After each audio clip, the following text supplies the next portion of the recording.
Alrighty guys, Chippy12 here, and Journey Into Nyx is coming out in about 2 or 3 days. So I'm going to be giving my top 10 list of what I think are some of the best cards for Cube and Journey Into Nyx. Quad9s will be doing one as well, so be sure to check out his channel and see what he thinks of the top 10, maybe see how ours compare, see if we got some of the same ideas here. But anyway, I want to start it off by talking about something in them, and that is the temples. There's been a lot of discussion over the temples by cubers. I myself love the temples. I think they're a great land cycle to have in Cube, just because they give such a different ability than other lands, and being able to set up your deck how you want it as you're progressing along. So there are a lot of people who are against them just because they think they're too slow or other things, which, yeah, there's a lot of different views on them, but I personally love them, especially if they're in the blue or white colors. You don't necessarily have to run all of them. If you do, I know some people like to replace them with the Scars of Mirrodin fast lands and some colors and other things to offset with aggro and control. But that's just my opinion on those. And to start off, I have an honorable mention for this. It didn't quite make it into the top 10 list just because I don't think it's quite good enough, but it could certainly still see play in cubes, and I might even put it in mine if I get it. It just didn't quite make it in the top 10 list. And that is the Prophetic Flame Speaker. So it's 1 and 2 red for a 1/3, double strike trample. When it deals combat damage to a player, exile the top card of your library. You may play it this turn. Now this is a very good card. It's got the double strike and trample, so I think the only thing that can make it, it's already good, but the thing that can make it great is if it had some sort of equipment or pumper on it, obviously, since you need to get that damage through. But having the double strike and trample is nothing to laugh at. I think it's definitely very good, especially if you can stick something like a sword on there. And again, red doesn't have much card advantage, so being able to see some of that here is awesome. You just definitely have to find a way to pump it. I'd love to stick like a Sword of Feast and Famine on this guy and just be able to play something, untap lands, and just go ridiculous. But it can come up with lands a lot as well. So that's something to think about too. So it really depends on your deck and how you're playing.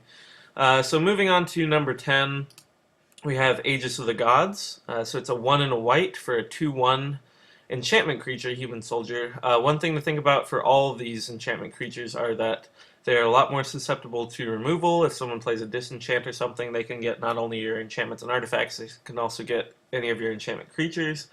But this guy's ability is that he gives you hexproof, which can be very powerful against either something like mono black, or not necessarily mono, or mono red, but with direct damage in red. And then there are things like one of the most powerful black cards, Mind Twist, right? Now I'm getting my cards mixed up. Anyway, the X and black that makes you discard X cards at random. This guy saves you from that or any other discard cards. And then any direct damage is just going to knock you down enough for your opponent to kill you in a mono red deck. This guy will definitely protect you from those. And he's also a 2/1 for 2. So he's got that 2 power, which is important to see in that category if you want to play him in some sort of aggro deck, or he could fit into other decks as well. But awesome to see the 2 power on him and the cool ability. Moving on to number 9, we have a Disciple of Deceit. I think this guy, or girl, will definitely fit into the dimmer section of Cube. Just because, well, let me read the ability real quick. So it's a blue-black for a 1/3 inspired. Whenever it becomes untapped, you may discard a non-land card. If you do, search your library for a card with the same converted mana cost as that card. Reveal it, put it in your hand, and shuffle your library. So Transmute is already a very powerful ability, and this is basically just repeatable Transmute, which is awesome. You can discard a card to be able to search for anything with the same converted mana cost in your deck. Just pulls out all your powerful spells and anything you'd be looking for. It's also got 3 toughness, which is cool, makes it harder to kill for only 2 mana. And the inspired ability is a bit of a drawback just because you have to wait for it to become untapped. So you either figure out some way to tap it, attack with it, something like that. But still a very good card, I think, and it'll probably be going into my cube as the another dimmer section card. Then we have Eidolon of the Great Revel at number 8. So it's 2 red for a 2/2. Whenever a player casts a spell with converted mana cost 3 or less, it deals 2 damage to that player.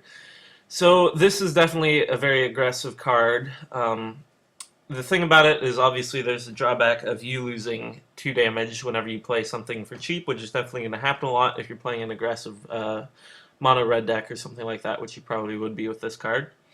But it definitely hurts your opponent more than it hurts you. In a aggressive red deck, life is just a resource for you. You can spend as much as you want because all you're doing is knocking your opponent down as fast as you can with your creatures, with your other spells, with anything.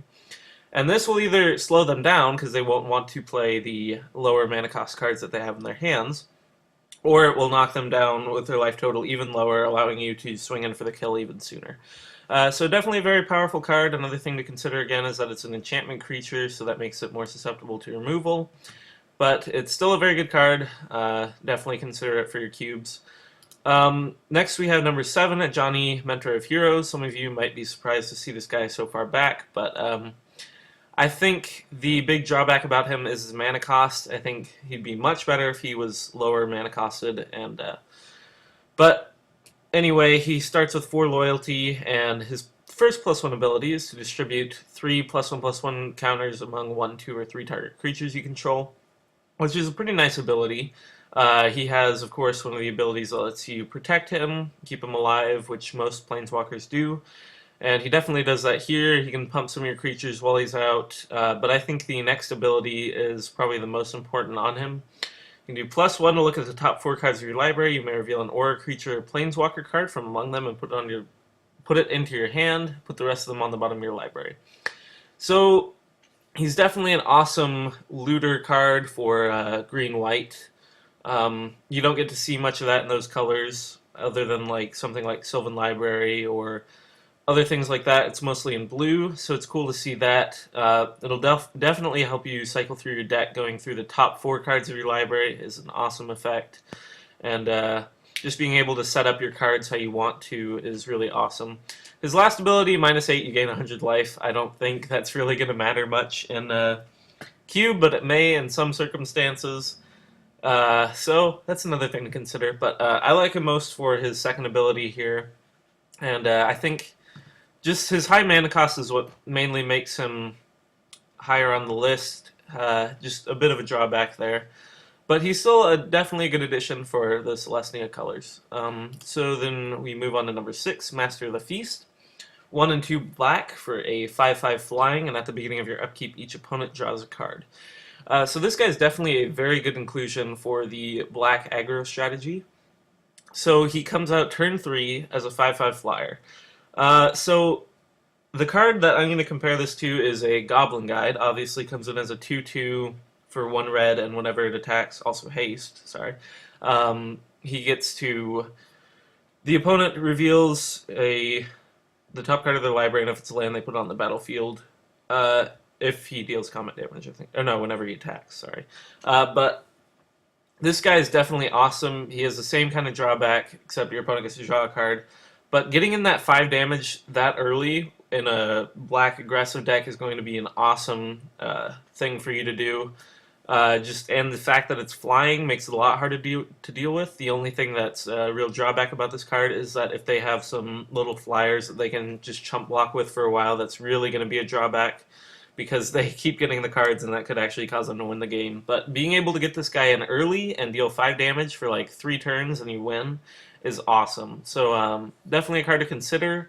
I love how low costed it is, and again, it's an enchantment creature, so that's something to consider. But moving on to number 5, we have the Hall of Triumph. So it's an artifact, legendary artifact. It doesn't really matter in Cube unless you're playing non-singleton. But it costs 3, and when it enters the battlefield, you choose a color. Creatures you control of the chosen color get +1/+1. So this guy is a lot like a Glorious Anthem, but it allows you to play it in any color and choose the color. The major drawback about it is that you only get to choose 1 color, and most Cube decks are typically at least 2 or 3. But in something like mono red or green-white tokens or something like that, this guy will pump all your tokens. It's definitely something we haven't seen in red really before, being able to turn all your little creatures into just huge creatures that'll be even more powerful and be able to take out your opponent even sooner. But definitely very flexible, which is a great thing in Cube, and just the drawback of not being able to do it in more colors is what holds it back from being really awesome. But still a very good card, and love that it costs 3 still. And yeah, so moving on to the next card, we have number 3, Dictate of Heliod. We have another pump spell here, enchantment. 3 and 2 white for a flash. Creatures you control get +2/+2. So this is basically something like Glorious Anthem on steroids. It costs 3 and 2 white, and the fact that it has flash makes it really good because you can surprise your opponents. Combat tricks at 5, that's a bit hard to come by, but this card definitely does that. It just makes it a bit rough that it's so high costed to be a combat trick, but if you get this card out early, it'll be amazing, and especially if you're playing some sort of token deck, make all your guys 5/5s or whatever. And the fact that it has flash is just an awesome part of it as well. And I think it's a very good card, and it should see some more cube play. I'm going to make sure I didn't miss any cards in here because it seems like I did. Yeah, I may have missed one on the list. I'll have to talk about it anyway. So moving on to the next one, we have Gnarled Scarhide. So it's a 2/1 for 1 black, enchantment creature Minotaur with Bestow, and it can't block, and it enchanted creature gets +2/+1 and can't block. So this card, what makes it amazing and puts it so high on the list is that it's a very flexible card. It fits very well into black aggro at a 2/1 for 1, and the fact that it can't block isn't really going to matter in your aggressive deck. But the fact that it can also go onto one of your creatures to make it even bigger, and also that it can, like, say, stick this on your Master of the Feast or something.